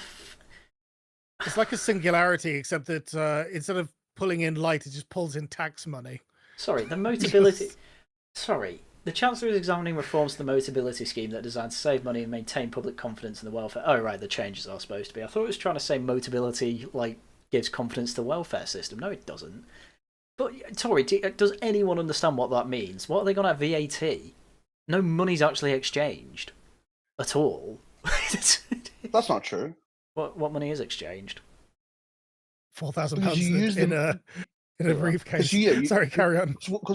Because you use the Motability payments to pay the rent on the car, right? But no, the you don't. actually always cover. That's not how it works. No, you just don't get given money. It all goes from the government. You just don't get given the Motability money. That just stops. Yeah, but the cars are No, but the cars are normally more expensive than the Motability allowance. Therefore, you actually pay extra. So no, you don't. So you don't pay any. You don't pay anything. That's not true. No, you well, don't. They pay it from their disability benefits. Well, yeah, but the way they pay it is that they just don't get that Motability payment. That just goes straight to the car dealership with the rest of the money. Yeah, but often the people. But often the people are also topping up the payment to get a nicer car. Okay, yeah, they do sometimes have to do a down payment. That's true. Yeah, that's okay. Yeah. So they're trying to put VAT on. Still sounds very incestuous. How's that? Sorry, how are they making $1 billion off that? Because the highest I've ever seen is like $2,000. I don't think. Well, it says 40,000 people. What's $1 billion? I was going to say, what's $1 billion divided by 2,000? I don't think that's going to get anywhere near $1 billion. I don't know how that's been worked out. Another change being considered: Beamers, Mercedes, and other luxury cars can be removed from a scheme that provides such premium brands to more than 40,000 benefit claimants. Okay, I can see how that will save money. I was going to say, I hear that also cocaine's gone up in price, so maybe that's where some of the money's come from. Reeves is said to be less likely to go further next month and restrict which benefit recipients are eligible for free cars, but such moves are being examined as part of a longer-term reform to reduce incentives to claim, the deal mounting criticism of the scheme. I mean, that'd help, but also can we have the economy not collapsing, please? That'd be helpful. I mean, I just did some quick maths. So $1 billion divided by, is that 2,000? It's 500,000. So 40,000. So wait, by 40,000. That's 40,000 claimants. Yeah. Okay, 1 sec. So what's that, like 25 quid? It's not much. 25,000 each. Yeah, okay. I think the bulk of this is coming from not paying BMW and Mercedes. I think that's where the bulk of this is coming from. There's no way that's coming from VAT. Reeves is said to be less likely. Yeah, I read that. Disability groups have criticised the proposed changes. Sorry, I was going to say. Unless they're handing out Bugatti Veyrons as, like, part of Motability. They don't even make that. They only made 4 of them. them. Or Bugatti Chevrons or whatever. Sorry, carry on. I'm not going to interrupt. So, VAT what, Tory? VAT is 20%, so it could be quite a large. The most I've ever seen on a receipt is like £2,000 of the down payment. I don't think so. I don't think it's that much. Handing out Lamborghinis. I know 20% of that's 400, but that's still not that much. So disability. There'd be VAT on the full price of the rental scheme, wouldn't it? Yeah, but then that, as I said before, that's stupid because the bulk of that money comes from the government anyway. So it makes sense. So you're just paying 20% more for it to then go through more admin work to then go back to the government. Like what? Just plug the power cord into the. Yeah. Just MMT it. Just turn the taps on. Just money print. It'd be great. As I said, it's a singularity, but it just doesn't pull in money. It doesn't pull in light. It pulls in money. I'm pretty sure Max Tempest worked out that the Motability scheme is basically what's keeping the European car market going. I think he basically worked that out. So yeah, your tax money is going to keeping the car manufacturers working in Europe while ours dies of death. So disability groups have criticised the proposed changes, saying they would make life more expensive for people with serious health conditions. Yeah, everyone. It does. Yes, correct. The scheme makes life more expensive for all of us. Yep. There is a nervousness in government about targeting welfare again after the revolt. Yeah. However, before a budget where she is expected to raise tax by more than 20 billion, Reeves is keen to signal to markets that she is capable of making cuts and dealing with inefficient government spending. Yeah, blah blah blah blah. Oh wow! If you're keen to signal that, you should probably have a word with a couple of your MPs to. Hang on. So the government sources insisted the reforms were about fairness rather than cost cutting, pointing out that Motability made £748 million in profit, and its chief executive was paid £658 million pounds last year. But the company made. About to say. But then the company made a loss in 2024. How did they make a £565 million loss in 2024? How did that happen? I don't know. This seems bizarre as well because it's like, surely if the money's primarily coming from the government, right? Well, how are they making all like? I don't understand where the. Well, maybe it's a case of you know how it renews every 3 years. Like you get a new car every 3 years. So maybe in 2020, COVID, everyone's like, I've got long COVID, got a car. Then that refreshed in 2023. But then the year after, everyone already had the car. I have no idea. It's mental that you go from making 700 million to losing 500 though. That seems mad. Taxpayers give £2.8 billion a year to Motability, a scheme that allows disability benefit claimants to exchange their Motability allowance for a new car. Use of the scheme has increased by more than a third since 2017, and the company accounts for 1 in 5 new cars sold in Britain. Max Tempers also found out that it was like the IRA who were getting a load of Motability cars in like the 70s. Like, this has been going on a long time, and not even Thatcher could fight it. So funny. Well, it would be funny if it wasn't so sad. Yeah, the main problem is due to how many disabled people the Tory party has made in 14 years, so... Yeah, why didn't the Tories do anything about this, Tory? Huh? I mean... Yeah, that's what I thought. I could technically also be disabled if I ticked the right forms on boxes, because the term I think that the point is that the term for disability has become so loose now that it's almost like a useless statistic, because people who are actually it's not a useless statistic if people are getting cars for it, but yeah, I know what you mean. Yeah. Well, yeah, it's kind of like when I'm thinking of disabilities, I'm thinking of people that I know who are actually like wheelchair bound, and well, of course, that's the entire point of the whole thing. Yeah, but then I'm sort of thinking that if I decided one day that I just I woke up out in bed and I woke up in the morning and just said F it, and I sort of signed up, I could probably sign myself up for some sort of disability. It wouldn't be difficult, and I think that that's a problem. Yeah, Yeah. It's gonna be bad. So, I mean, we were talking about the details of how it actually works before. So, basic cars have no upfront cost, but most people, 85%, make a down payment for a better car. Then most is £8,000, and that's for I still can't believe it's 85%. That seems insane.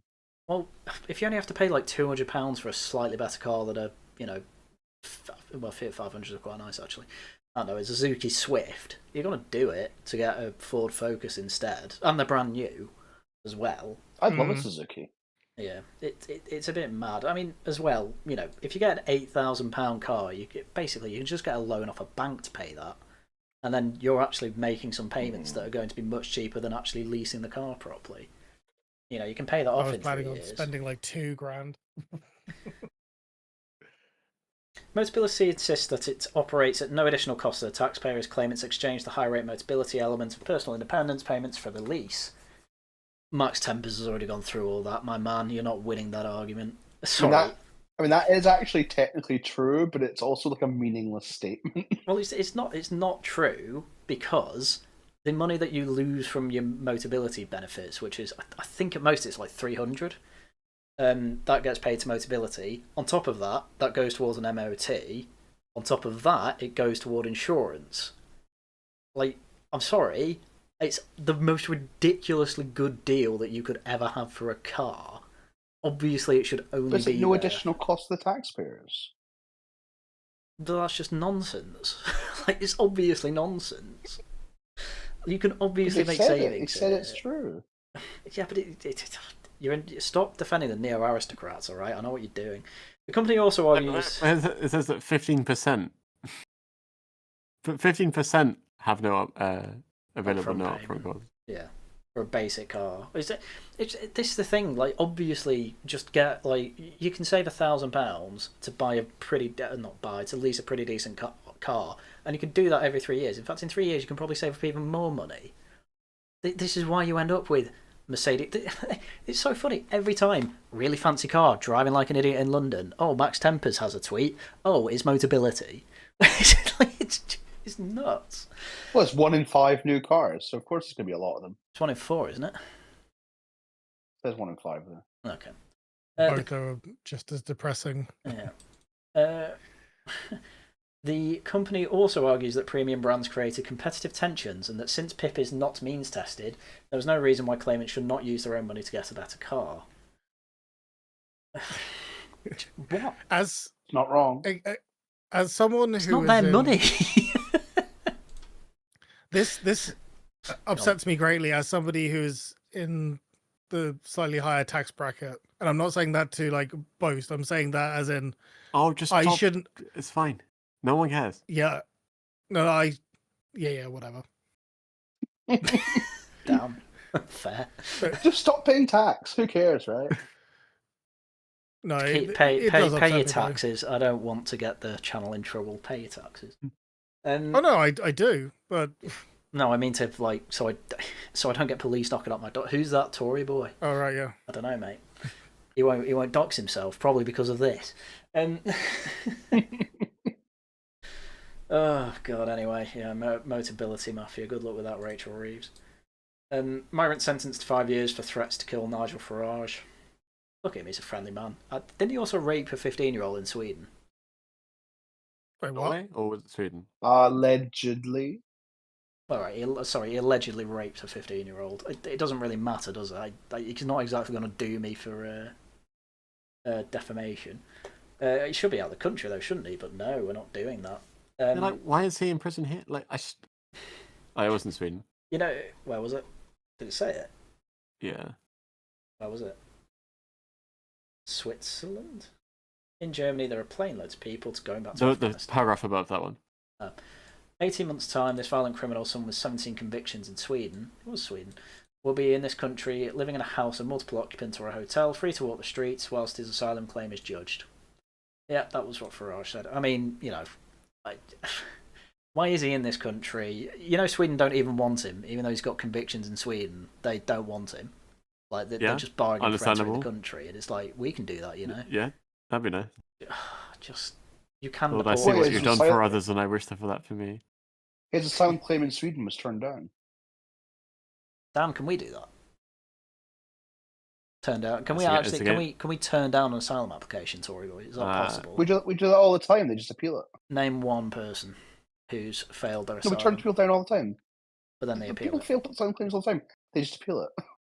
Okay, can we stop the appeals? Maybe, I don't know. Damn. Probably have to use CHR for that. Oh, my GDP. My GDP, yeah.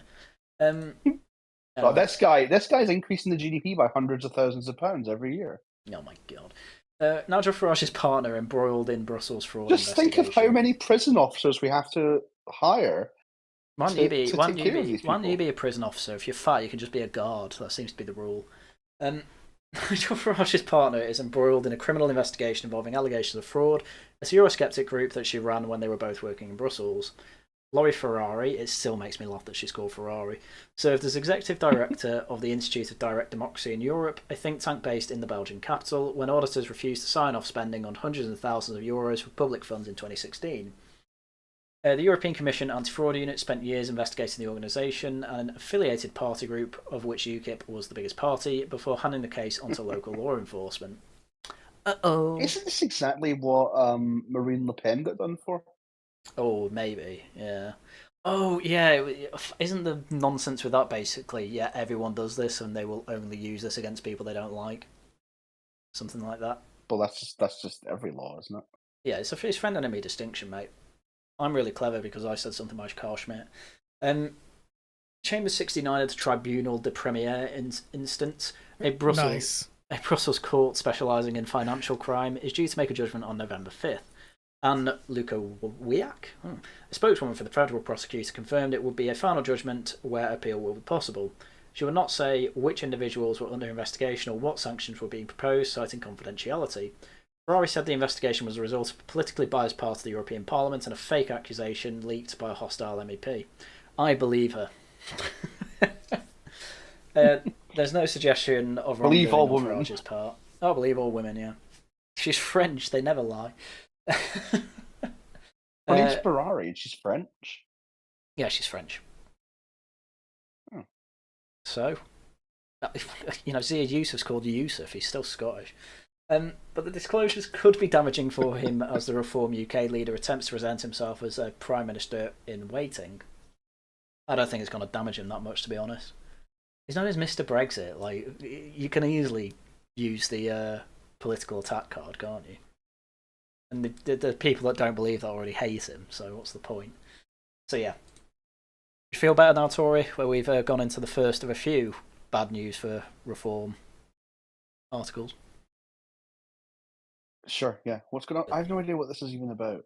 So this is his girlfriend, right? Yeah, his girlfriend worked for a think tank that's being investigated by Brussels police or something. Sweet. There you go. Reform reviews whether it underpaid VAT after Time's investigation. I mean, when you sell things, why should you have to pay VAT? I say that, I think VAT should be the only tax you have to pay, so I probably shouldn't complain about that. Reform is investigating whether it underpaid VAT after tax experts said it may have breached the law and could face a fine from HMRC. Farage's party vowed to repay any money that might be owed to the taxman after investigations by the Times into its finances. Political parties are required to pay VAT on certain types of income over the value of $90,000 in a year. This includes ticket sales, merchandise, but not membership fees or donations. Sources said the threshold was exceeded last autumn due to ticket sales from Reform's well-attended party conference. Oh, it's the meme. It's the DJ Khaled meme, suffering from success. Suffering from success. They're doing so well. They're being caught out by things people didn't even know existed. I turned it around on you, Tory. This is a feel-good story for Reform. Well, it's true, though, that if you're involved in politics, people often forget about VAT because it's nearly never chargeable on anything, except if you... Because, so for example, in the Conservative Party, you have constituency associations, right? And basically they exist to try and avoid VAT because if you go over the VAT threshold in 1 year, you then have to charge VAT on if you're doing ticket sales to events, right? So you're telling me while the Tories are having a go at Farage for dodging VAT, they're dodging VAT themselves? But legally. But it's legal, you see. Yeah, fair. So you basically we're going to see another Reform PLC being created to help avoid income tax. VAT, sorry. Well, yeah, the point is that the way Reform should have done it is they should have had most of these events set up by the local branches under their names, and so that way they can stay under the £90,000 limit for any one particular thing. Right, I see. Damn, there you go.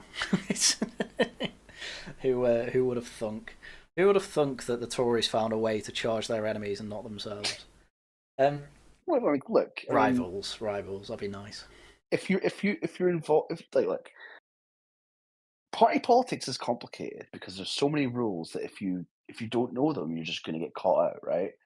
And nobody's looking. That's the best thing about Britain is that we're just a nation of nobody cares until something goes wrong. Like the expenses scandal. Remember that? Or remember the election? I remember the election expenses scandal. I remember the Duck House story. That was very funny. Yeah, that's good. Yeah. But then you had the election expenses scandal in 2015, where literally nobody cared until one day someone was like, "Wait a minute, does anyone actually read these? Does anyone actually take any notice of what we put on this form? No, let's just put whatever we want." And then that one time somebody was like, "Oh, let's read what the election expenses were," and oh, they forgot to include this thing, and oh, that's actually a criminal offence, and suddenly it became a big deal. So you want less red tape for elections? Oh, I would get rid of most of the spending limits. Yeah. Yeah, fair. I'm with you on that. To be fair, I mean, when I was at the last branch meeting, it was so funny. Like So a load of people have ideas for like what they can do for campaigning, and the officers are basically like, yeah, you can't actually do that until like 14 weeks before an election, something like that, just 'cause of all the red tape that's around it. And then like, if you have signs up outside of election time, it counts as campaigning expenses or something. It's like there's so many stupid rules. Yeah, just get rid of them. I'm with you. Anyway, feel good story. 1,800 people turned up at the conference in Birmingham NEC. You know what's quite funny actually? The Tory party probably hasn't hit the VAT threshold this year because they're just not making any sales, unless someone bought. Oh, sorry, you're being funny, are you? Yeah, I'm being really funny. Yeah. You got a problem with that? No, it's just because you use the same tone of voice when you're being sarcastic and when you're not, and it's just very difficult to tell. Oh, it is not difficult to tell. Anyway, yeah, they should have paid VAT and they haven't. So there you go. Oh well, they are planning to pay any VAT that they're owed. Yeah. Right. Reform suspends 4 Kent councillors over leaked video because Lyndon Kemkaren told someone to fucking suck up the fact that they are going to have to make savings in places, basically to try and avoid the 5% tax increase, because ultimately that's kind of their biggest priority, which makes sense. And it is technically a tax cut, because it could have been 5%, but no, it's 4.9 instead.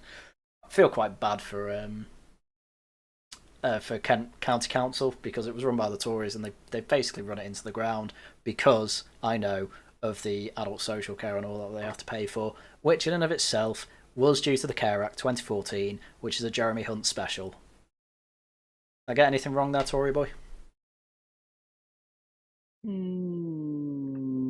I wouldn't say they ran it into the ground, but no, I mean that is hyperbolic, yeah, but it is. It's quite funny. There were certain. I mean, look, every council in the country has the same sort of problems. Oh yeah. What about Wandsworth? Well, it's run by Labour now, isn't it? Oh right, so they're gonna get ruined. Yeah, that's true. Well, yeah, Labour have been ruining for years, yeah. Yeah, damn. But yeah, every council does have the same problem. But I mean, Lyndon is quite good with her Twitter account, getting out saying here's all the actual savings we've made.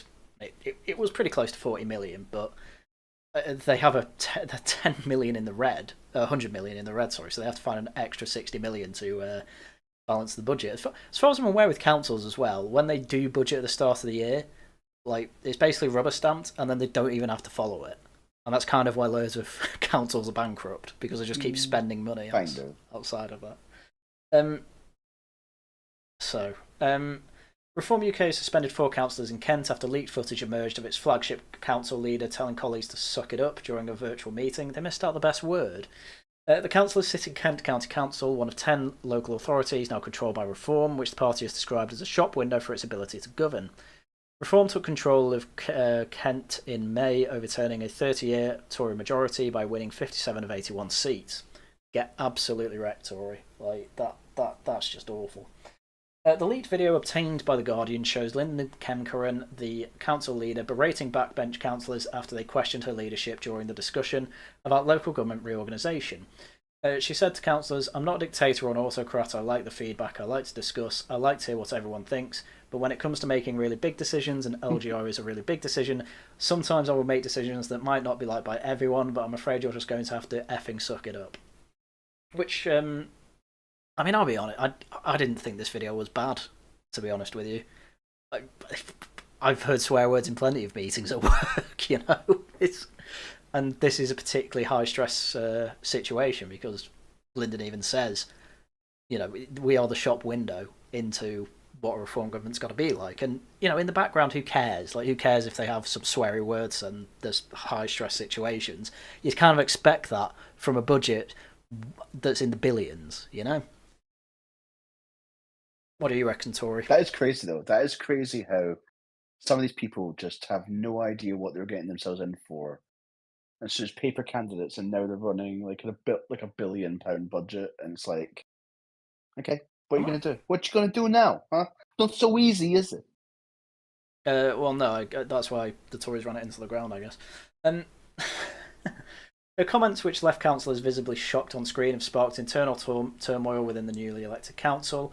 On Monday, Reform announced 4 of the KCC councillors, Paul Thomas, Oliver Bradshaw, Bill Barrett and Maxine Fothergill, have had the whip suspended pending an investigation after the video was leaked. The party said that it followed evidence that brought the party to disrepute. Kemkerin previously said those behind the leak were weak and foolish for having committed an act of treachery, and that a thorough investigation had been launched, which you'd expect all that, I suppose, wouldn't you? I mean, yeah, it's kind of a... I'm kind of on the side of this is kind of a nothing story. Like, what's the result going to be in the end? If it's better having got rid of these people, then it's probably for the best. Pretty sure one of these names as well is someone who defected to UKIP, so there's people suspecting that it was her recording it and then giving it to The Guardian. But, I mean, you can't be on a private council meeting and then leaking stuff like this if you are in Reform. Like, that's obviously like, you're obviously asking to get kicked out of the party. So, there you go. Right. It's politics. Leaks happen. Yeah, exactly. People will forget about this in a week. Right, Tories had too much of a good time, so no conference poll bounce after for either Tory or Labour. The Backenock is not happening, I'm afraid, Tory boy. No, it's already happening. It's not. It's dead. We are Kemi Backenock. Nah. Well, because of that one poll where you were second. Yes. A % ahead of both Greens and Labour. Unironically, yes. I'll take it. I'll take it at this point. Hooray, we're second. Tory, can I just ask, why was everyone, literally the day that conference ended, pretending that the Tories were back? I don't get it beyond everyone was drunk.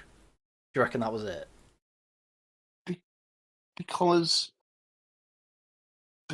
okay, there's 2 reasons. One, because Labour had such an atrocious conference. Yeah, fair. And 2, because by contrast, everyone had such low expectations for the Conservative conference. The fact that literally the place didn't catch fire meant that it was a success. I mean that's quite funny. I don't really get how they all seem so deluded. You know, the thing they were mostly celebrating was obviously Kemi Badenoch's speech, which I think was a 6 out of 10. You know, it was fine. But why is everyone massively celebrating the change to stamp duty? How many people in Britain do you think even know what stamp duty is? Because I mean, I think it's basically just it's people all the people that matter. Do you reckon? Oh yeah. Well, I don't know about that. But then on top of that, they had a really funny announcement of like doubling apprenticeships, even though apprenticeships are really bad and literally just a way to get cheap labour. That's all apprenticeships seem to be these days. So saying they were going to double providing them was quite opportunities to young people. No, they're going to work at Tesco because it pays double to apprenticeship, in which they have to do learning as well as work. Exactly. Stupid. I mean, I just wanted your perspective on it, because even Sophie Corcoran has gone back to your side, which I'm very happy to see. Because I know you were quite funny about that. I was like, Sophie. Yeah, probably the one person I didn't want back. And I was like, oh no. She was in Reform for about 2 weeks. She was literally in it for 2 weeks. More like 3 months. No, because she quite quit. No, because she quit over the Rupert Lowe thing, and then joined GB Pack. That wasn't that like 4 months ago? No, it was March. It's October. Yeah. Yeah, she left. Yeah, she joined. She joined Reform in like December of last year, and then she left in March when the Rupert Lowe thing dropped. I think it only came out 2 weeks ago. No, she didn't join the Tories. She just left Reform. Oh, did she? I don't remember that. Yeah. Oh, yeah. She was kind of signaling Reform for Sorry, ages. remember she's got me blocked on Twitter, so I have no idea what's going on with her life. You can still see her tweets because I see Carl's all the time. I do not see Sophie Corcoran's tweets. Why do you not see her tweets? Why did she block you? I mean, I did reply to her once saying something that probably was a little bit rude. What did you say? Did you use the? I don't remember. I no, that's only something you do. I don't do that. I don't do that. Go through my Twitter. I do not have a single tweet that says that word. Maybe not in the last 3 years. Mine definitely does. Oh, no. I mean, I found it really funny that the thing I found funniest about the Tory conference was for 3 days it was people saying, "Yeah, this is like dead," and everyone's at a wake, and then it was like Kemi Badenoch's like mid-speech, and everyone went, "Oh my god, this is great." It's literally like being an incel, and then some 5 out of 10 looks at you, like gives you eye contact, and then you're like, life's worth living. That seems to be what it is. I mean, that happened to me the other day.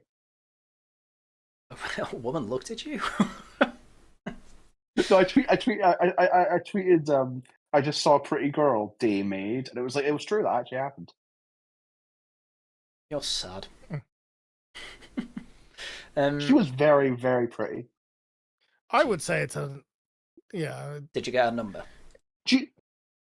I didn't talk to her. Like when you see somebody like it was like I don't know public transport, like you see someone go, wow, she's actually very attractive, and she's also living in the same town I live in. That's funny.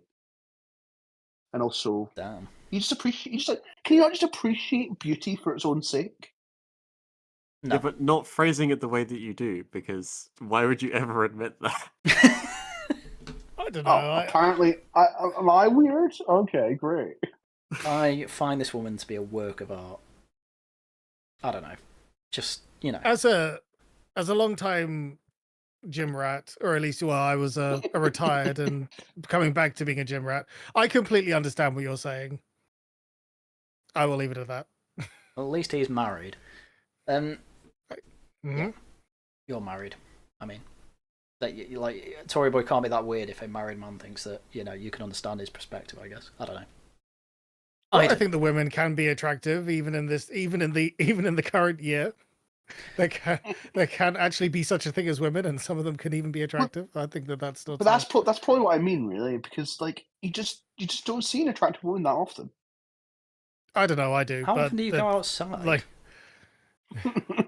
clearly not enough. Yeah. I actually think that, especially before my most recent job, I think Tori probably went out a lot more than I did, to be fair. But yeah, I do actually understand what you mean, like in the sentiment of it. Right, well. Reminds me, I need to do my dailies on Nikkei. Confirmed bus perv, or I'll get wrecked, Tory Boy. Oh no! Also, no! But going back to your question about why is Kimmy Badnock back a knock? It's because she's not. I tried to explain to you this earlier. She's got strong mummy aesthetics. You mean Gove likes her? Disavow. Okay, I take no, back everything I just said. Well, yes, Gove, but also other people. The Conservative Party is excited to have another strong female leader. But she sucks. She's not that bad. She's okay. Truss was better. Truss was better. Like, Can I mean, Tory Boy, you must. I can't believe. I waited like more than 14 years. Like it was like, what was that like? Almost. I mean, like 13, 14 years of my life, and suddenly, I finally get what I want out of politics, and 49 days later, they take it away from me. I'm quite convinced that she would have sucked in the long term, to be honest with you. It's probably for the best. No, you have. Well, yeah, obviously. But you have the dream. Okay, at least you admit that. The fantasy of the Liz Truss premiership is much better than the actual reality. You fantasize about the cougar, very nice. One more perspective I wanted off you. Morning after. Oh god. One more perspective I wanted off you, Tory, though, was I mean, have you seen Rupert Lowe's been put in a Tory seat for a committee on public spending or something like that? Yeah, I didn't really understand any of that, but I guess to be honest, there's only 120 Conservatives. Like, it's difficult to find people to fill the seats. But why are they giving it to Rupert Lowe? Because he asks awkward questions, doesn't he? Well, if he's given the script, yeah. I'm saying because he's an independent, he can get away with more. Yeah, a little bit, but I mean, do you reckon he's going to be joining the Tory party? You keep saying this, and I doubt it actually. Because if he was going to, he would have done it by now. I mean, I'm with you. I don't even think he wants to even bother running next time, to be honest with you. But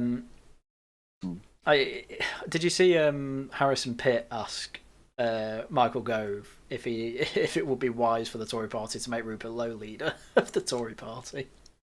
No, I did not see that. You didn't see that? It's so funny. What was his answer? It's basically no. Kemi's doing fine. She's doing the right thing by playing it patiently, which is obviously all just party line answers. But it's pretty obvious that Gove doesn't want Lowe anywhere near the party. I reckon because through all the hearsay you'll hear from Parliament, he knows that he's just not easy to get on with when it comes to actually working and doing politics. Because obviously he's too much of an outsider. It's so funny, but yeah, the Zuma Waffen gave away the game there. Zia Yusuf also liked my reply to the announcement of Lowe getting that Tory seat, because I was like, oh wow, no way. And I posted the Conor Tomlinson Charlie Downs Tory revival strategy video, and Zia liked it. He better have watched it. He better follow me as well. Tease. I'm a good poster. What would you do if you found out that? Yeah, if you found out that one of the people in your chat, like one of your super chatters, is actually Zia Yusuf. What would I do if I found out? If he ever comes to my neck of the woods, I will ask him, have you ever super chatted me? And he'll just say yes, because I'm surely the only channel he's ever super chatted. American Loyalist for £2. Tory boy, give it up and become a reform boy. I don't really get why. Well, no, I do get why you don't, because your parents will kill you. Why don't you just move out? You know. I mean, it's not about where I'm living, to be honest. Damn, fair enough. Why don't you just move to London and become a spad? You know, become Katie Lamb's spad. Because you'd have to live in a slum. So you live in Scotland. That's an improvement. Hmm. You know, get wrecked. Anyway. I do find. I think you're right about the boomer take, Tory. It's just like Harry just going, "Oh, why didn't you just pull yourself up by your bootstraps? Why didn't you move out? Buy a house? Why don't you just buy a house? Why don't you just buy a house?" It's just like. I mean, I don't know what you're trying to say here. I don't live with my parents. What you're trying to imply? Oh, don't you? No. Oh, I genuinely thought you did. I did when I first moved back to Scotland, but I don't anymore. Right. Okay. Oh, well done. Well done. If Zia super chatted, we hear the orgasm across the country. Yes. Honestly, I would just be like, right, Zia, you co-host. You go for it. I relinquish my seat. I don't know. I feel like he would be the ultimate co-host. I would love to hear you try and explain to him about the fact that there's a channel on Discord called the Temple of Zionism. Oh, I know. There's a group chat. That was better. I think it was called like Zia Yusuf Army or something like that, and I know Zia knows about that chat. I'll put it that way. Does he know of the existence of the Zionists? Yeah, he followed the guy that wrote the article. Amazing. Yeah, he knows about it. I know someone asked him about it, and he's like, "Yeah, I remember seeing it." I think I took psychological damage from that article. And you were definitely not the. There was one casualty from that article that we know of. Gone but not forgotten. I honestly do feel bad. While you're on the subject of obscure right-wing Twitter drama, yeah, I mean, make it quick, so I want to end this soon. But go on. I presume you saw the story about Jess Gill breaking up with her boyfriend. Oh, the guy from Homeland. Homeland. She had one. Yeah, he's like the deputy director of comms for Homeland. Yeah, Jess Gill is so confusing because she makes that Women's Safety Institute. Why? Because she clearly gets it. You need good optics for media, and yet she goes out with a guy who's in Homeland. Like, it's stupid. It's a very stupid thing to do. Maybe she actually liked him. I don't know. Well, then, what's her aim? Would then be what I ask. I mean, it depends. Did they start the relationship beforehand, or was it afterwards? I don't know how long this has gone on for, to be honest with you. I don't even know if it's true that they went out, but I mean, who cares? It's internet drama, and the only reason why it's on Twitter is because people are talking about the fact that she broke up with him over the phone and he started crying. Which, by the way, when people talk about that, like, there's only one person who could have leaked that, and that would be Jess Skill herself. Yeah. So it's kind of brutal. Yeah. I mean, I saw replies to that tweet basically pointing out that, yeah, like, the Alpha Giga Chad started crying after that or something. Breakups were emotional, though. I understand that. I don't want to be too mean about it, but are they? I wouldn't know. Well, you wouldn't know, would you? Sometimes they're a relief. Sometimes they are a relief, but I never had one of them. But I'm just bored of people talking about their relationships online in general. Why? Yeah, I can understand that. Because it's the most depressing, like, pointless drama that can exist. I don't know. Count Dankula's was pretty interesting. Oh, no. Was it? No. No. Like, I don't know why I said that. That's about as interesting as it gets. That's literally like that's as interesting as it gets. It's like, oh, that seems a bit weird. The only gossip I can get from it, I know I'm never learning because I know Tail Feature won't ever drop it. So it's fair enough. The only person whose relationship I like hearing about on the internet is Cero's, because he's a complete wife guy and it's very wholesome. Well, I'm a lucky guy, and I often take it for granted. I mean, actually, I just remembered that tweet from Jess Gill. Did you see the tweet from Jess Gill where she's like, "I've never eaten a kebab or curry"? Yeah, I literally had a kebab today. I mean, honestly, I've actually heard that it's quite likely she wasn't even lying about that, but it's just such performative. Like, brown people so bad I will never have their food. Like, shut up. Where's she from? Bolton? She's from somewhere in the north. Not having a curry in the north is actually incredible. Like, it could be true though. Like, I know someone who knows Jess Gill, who's met Jess Gill, and she doesn't look as if she has a very adventurous palate. Let's put it that way. Well, if you go out with a Homeland guy, you know they're boring. So it's very, very bland palate. But I think her tweet wasn't even the most offensive to me. The most offensive one to me was Nick Dixon, who is like, "Oh, my dad was a chef and he'd make things really good." And I have to say, if you don't like English food, you've either had really bad stuff cooked for you or you're just evil. I'm like, shut up. What do you mean they're evil? Okay, I think ridiculous Nick word Dixon, to use. He is a lolcow, right? That's what he does. But he's trying to be taken seriously. He's doing streams with AA all the time. By who? I mean, if you want to be taken seriously, then doing streams with AA is a terrible idea. Yeah, but everyone on the Dork Right seems to think AA is a serious guy. AA is a lolcow. They don't seem to realise. I've seen a surprising amount of people like that, like attack him for things that he says that's really stupid. But that's because he wants them to. He wins when they do that. Yeah, he's very good with it. So ridiculous, but yeah. I mean, I've said for some time that I think the right wing, the online right's just 90% of people on it are just embarrassing morons, and then you have the odd good person like Max Tempers and Stakeholder Consultant, and Camilla, obviously. Like 3 accounts, I'd say they're the only ones worth following, frankly, and that happened to be the one that Zia Yusuf always follows as well. He's liking all my tweets in the conversation I was having with Max Tempers, actually, so there you go. Who is a base guy who likes EFAPs, though I found out he's only actually seen the boogie ones, but still, that puts him. You need to get him to watch the Patrician. I don't think he's a Skyrim fan, but we'll find out. Yeah, but he needs to know the guy that got cucked by Skyrim. He does need to know the 12-hour stream that has one of the funniest punchlines ever. 12 hours. Oh no, what was the punchline? I can't even remember. The punchline was this guy who's like trying really hard to discredit 2 of the creators they had on EFAP and defend Skyrim. Effectively ended up describing Skyrim as an ex-girlfriend that's now going out with another guy. Like, he just explains himself as being cooked by Skyrim. I don't think. And when Patrician was watching the video, and he just watched and went, "Oh my god! In your own metaphor, you're a fucking cuck."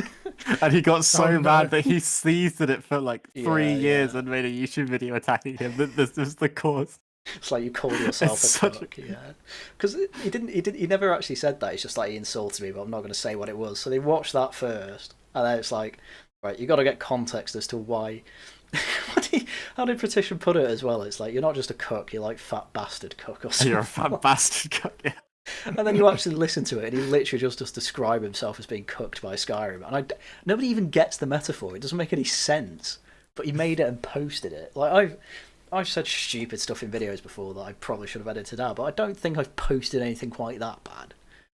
Just madness. Just madness. It's so insane that wasn't even the most insane video made about a content creator who's nominally like relatively Talking about apolitical but nominally Skyrim. the right wing. Like, well, no, because it was the same. The Wendy, like the guy that made a video on Wendigoon, like, was at the same time where it was like because he's from Appalachia, it means that he's racist. Just. It's Yeah. like... It's just madness. It's just madness. But anyway, yeah. You know what? That's EFAP. That's worth watching more than pretty much everyone else on YouTube who's nominally right wing, apart from me, obviously, Yeah. and some boomers actually. It's quite the boomers that just talk into a camera are actually quite funny on YouTube, and they are infinitely better than Academic Agent and Loafers Munchers. So there you go. Right. With that, I would like to thank Cero, Jag, and Tory Boy for coming on. You're welcome. You're welcome. Thank you for having me. Tomorrow it is the gaming stream with Enigmatic. We're carrying on with Life is Strange.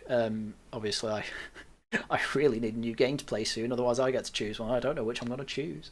To be honest, if I have to choose my own, I'll probably play Metroid Prime 2. I think that'll be a fun one to do. On top of that, Walls of Westminster obviously comes out Friday. And oh yes, I'm going to be over on that Crime Guys stream on Friday evening to do his quiz. So I will be looking forward to that as well. Videos out as and when I can make them, and obviously we need topic suggestions in the channel. And I'm going to be honest with you, I think one of my topic suggestions is just going to be 2 hours of talking about Fallout. So that could be fun. Understandable. Yeah. A fallout of what? The series, man. The What, video games. game? Yeah, the games, TV show, whatever. Yeah. That could be Does interesting. TV show and the video games exist in the same universe? Yes. Unfortunately, yes. But everyone That's wishes the Yeah. that they problem. don't. I've never- Yeah. They 'Cause I've They never even watched the TV retconned- show. Yeah, they retconned, I think, New Vegas to get the TV show to work. To retcon Well, they will. basically everything. Yeah. See, this is the thing, right? People ask me, well, why don't you watch it just to find out whether it's good or bad? I'm like, it's going to be bad. You don't know. You know it's going to be bad. Why do I need to bother watching? I'm at a point where I only watch shows that I actually hear from other people are actually good. So yeah, there you go. Anyway, That's what you Well, that's felt why for. I watched the K-pop Demon Hunters. Yeah. yeah, and Cyberpunk. Right. I am Cyberpunk, going to yeah. watch Smiling Friends just because you've recommended it.